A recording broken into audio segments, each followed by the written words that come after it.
That's why you have communities like Huron. They're paying $120 a month just for water. And a lot of times it's water that they can't drink. To me, that is unacceptable. Congressman T.J. Cox in Parlier Monday to reveal his Disadvantaged Community Drinking Water Assistance Act.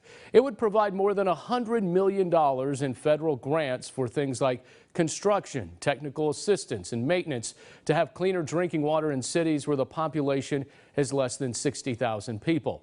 He introduced it to Congress on Tuesday. Parlier Mayor Alma Beltran is here, one of several city leaders on hand for the announcement. And first and foremost, Alma, thank you for being here, by the way. How are you? Thank you for having me. Yes. I want to get a sense of what your water is actually like, because so many people say it's either dirty or contaminated, it smells this or that in the rural cities outside of in Fresno County. So what does it look, what does it taste like coming out of the faucet? Well, the water is clear. You have clear, clean water. It looks clear and clean. But the thing is that you won't smell it. You don't smell the TCP 123. You don't see it. It looks clean, like clean, good water.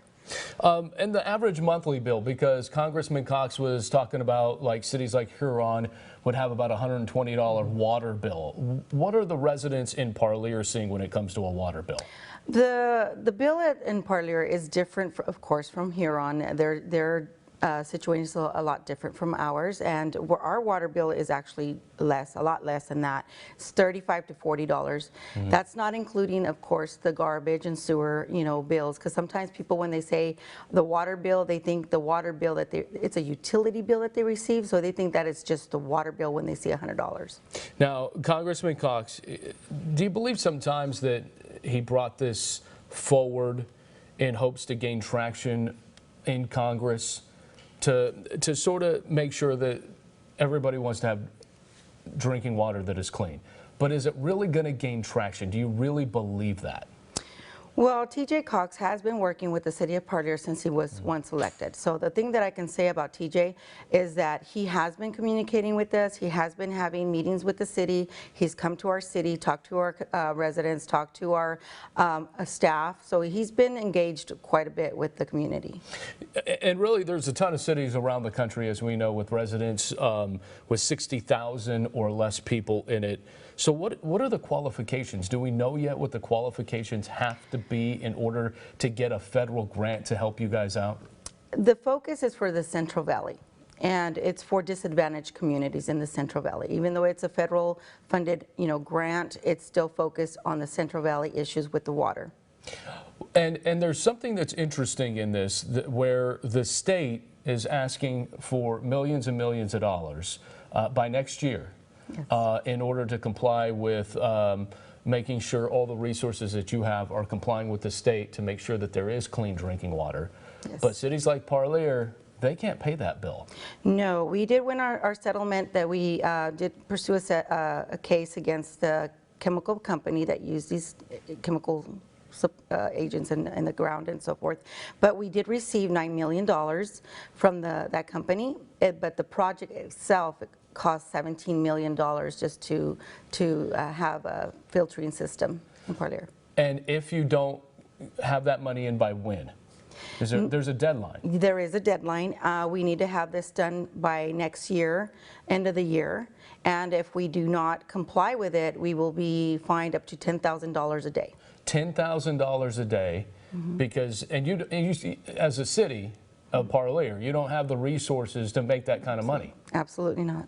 So how would this federal grant then come into play? Because usually, as you know, it's gridlock in Congress. Yes, I know. Will it be something that will get filtered through Congress fast enough so that this can actually help? I hope it does. I'm very hopeful that people Congress has to do their job and focus on the quality of water we need to have in the Central Valley. This is an issue that's been going on for many years. It's not, I understand that it's not something that's an easy fix. A lot of cities and other states are dealing with the same problems, but I think it is very important for them to focus on these issues.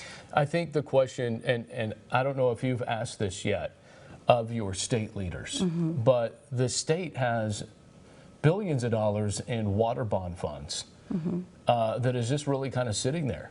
Yes. Why isn't any of that being used to help cities like yours? Because you have to qualify. When we try to apply for these funds, we get denied as well.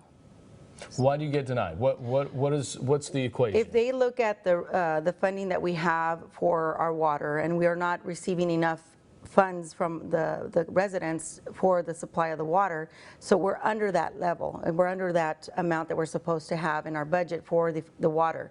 So we're in the negative with that, and they look at that. If we're not able to sustain the water and the services that we are doing right now, then how are we going to be able to pay that bill? If it's the loan that we seek for, if it's a grant, we're not able to apply as well because we're over the population, which has to be under 10,000. So we're in a situation where we can't apply for a grant because we're over 10,000. If we apply for a loan, we can't qualify because we're not receiving enough funds from our residents to support. But why wouldn't Congressman Cox call out the state and say, hey, look, you need to help these cities. We're going to try to push through a federal grant. Or is this a little bit of political posturing because we know it's a campaign year too? Well, I think it's been a challenge, and we've been dealing, not just this election year, we've been dealing with this for years. It's something that I don't know what it takes for them to listen and to do what's right for the community, because that's the main thing, that they were elected to do a job and help the communities, and that's what their districts and represent their districts. So instead of having this power struggle that we see, they need to do what's best for the communities. Well, Mayor, we're going to be talking about this as we go along, and that number, that $16 million mark, it's pretty disturbing. It is. It's very stressful because we need to do whatever we can, and we don't want to be in a deficit because the state is not helping us to get to the point where we need to be to fix these issues, and we're doing whatever we can. And simply to have clean drinking water. Right. All right. All Alma, right. we appreciate your time. Thank you so much. Mayor of Parlier. Thank you.